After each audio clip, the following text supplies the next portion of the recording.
Good morning, dear students. Today we are going to learn through an activity that chlorophyll is necessary for doing photosynthesis by a plant. We all know that green plants, the leaf of the plant, they perform the process of photosynthesis for which they require sunlight, carbon dioxide and water, so that food can be prepared by the leaves. But how this sunlight is being captured? It is captured by the green pigment present in the leaves that are called as chlorophyll. So आज हम इस activity में देखेंगे that chlorophyll is necessary for performing photosynthesis. So let us start. First we will choose a potted plant. हम एक potted plant choose करेंगे which will be having variegated leaves. Now what do we mean by variegated leaves?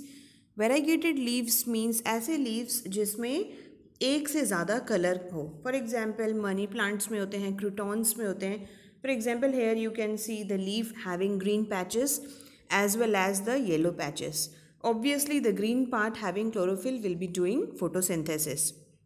Now you took a plant, आपने ऐसा एक plant choose कर लिया, potted plant हो ताकि हम इसे अंदर बाहर कर सके, because we have to de-starch the plant for 2 to 3 days.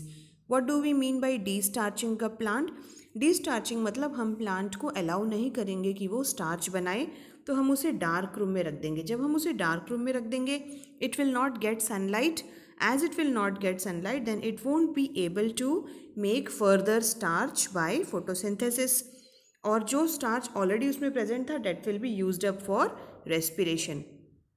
Now what happens to a de-starched plant? यहाँ देखो, अगर हम एक de-starched plant के leaf को देखें तो उसमें जो starch cells थे वो use up हो जाते हैं. Starch जो cells में present है वो respiration के लिए use up हो जाते हैं. Now you can see here in these cells no starch are being present. So after de-starching आप वापस उस potted plant को 6 hours के लिए sunlight में रखिए, so that photosynthesis can be performed by the leaves. And then you pluck a leaf and then you put it in boiling water for few seconds. जब हम leaf को पानी में boil करते हैं तो what happens? Then the cells of the leaves they die. Okay, so when the cells of the leaf die, अब उसमें कोई भी further chemical reaction नहीं होगा.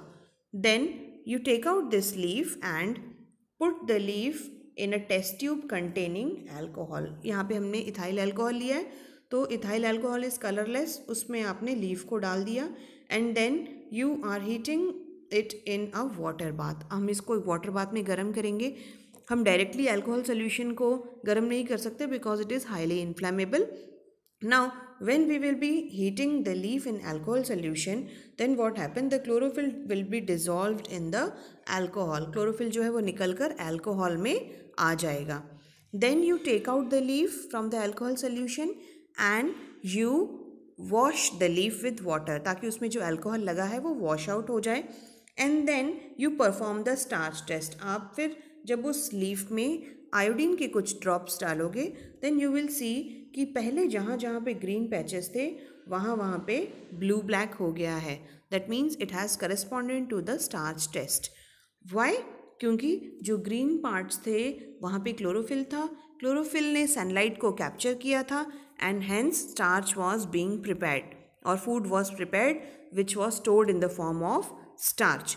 सो now let's take a quick recap of this activity. हमने पहले एक leaf लिया, डिस्टार्च्ड लीफ लिया एंड देन हमने उसको हॉट वाटर में बॉईल किया. नंबर 2, हमने उसको फिर वी टुक दैट लीफ, उस लीफ में पहले से सारे सेल्स डेड हो चुके थे, कोई केमिकल रिएक्शन नहीं हुआ था फर्दर.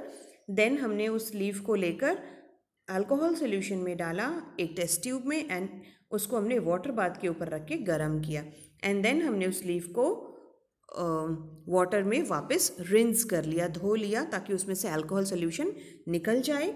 एंड देन हमने इस लीफ में जब हमने स्टार्च टेस्ट किया, देन वी सॉ दैट कि जो पार्ट्स वहाँ ग्रीन पैचेस थे पहले से वहाँ ब्लू ब्लैक हो गया, मतलब उन पार्ट्स में photosynthesis हुआ था. So with this activity we understand that chlorophyll is necessary for performing photosynthesis. I hope that this activity is now clear to you. Thank you, students.